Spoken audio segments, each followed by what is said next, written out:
সন্ত্রাসীদের কালো হাত, আওয়ামী সন্ত্রাসীদের কালো হাত, সন্ত্রাসীদের কালো হাত, সন্ত্রাসীদের কালো হাত, আওয়ামী লীগের কালো হাত।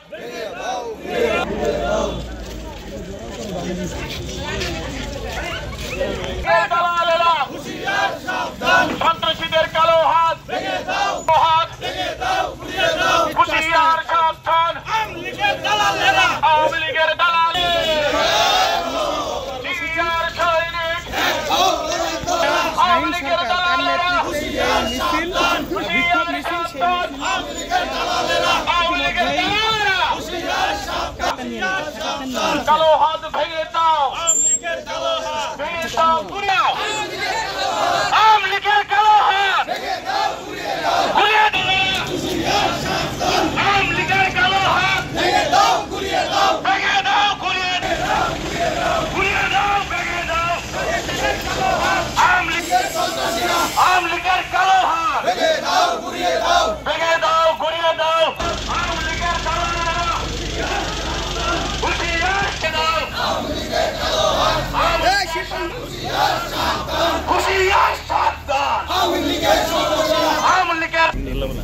আমাদের বিক্ষোভ সমাবেশ আমাদের জাতীয়তাবাদী আদর্শের জিয়ার সৈনিকদের গতকালকে আমরা জানি এলাকার কিছু চিহ্নিত সন্ত্রাসী যারা আওয়ামী লীগের দূষর, তারা এই পতিত স্বৈরাচারের অংশ থাকার পরেও আমাদের দলীয় কিছু নেতাকর্মীর ইন্ধনে বিভিন্ন জায়গায় তারা বিভিন্ন ব্যবসার নামে বিভিন্ন অপকর্মের দখল বাণিজ্যের, সেখানে কোনো প্রতিবাদ করলে অতর্কিত আমাদের নেতাকর্মীদের উপর হামলা হচ্ছে, সেখানে আহত হচ্ছে, জখম হচ্ছে।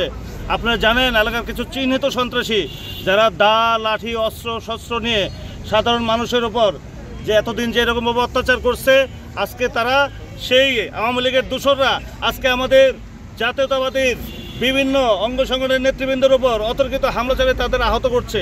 আমরা এদের দৃষ্টান্তমূলক শাস্তি চাই এবং এদের কঠোর থেকে কঠোরতর শাস্তি আমরা দাবি জানাচ্ছি। আমরা বিএনপি আসলে বিভিন্ন অঙ্গ সংগঠনের নেতৃবৃন্দর পক্ষ থেকে আমরা এর কঠোর প্রতিবাদ জানাচ্ছি এবং এর কঠোর ব্যবস্থা নেওয়ার জন্য আপনাদের মাধ্যমে আহ্বান জানাচ্ছি।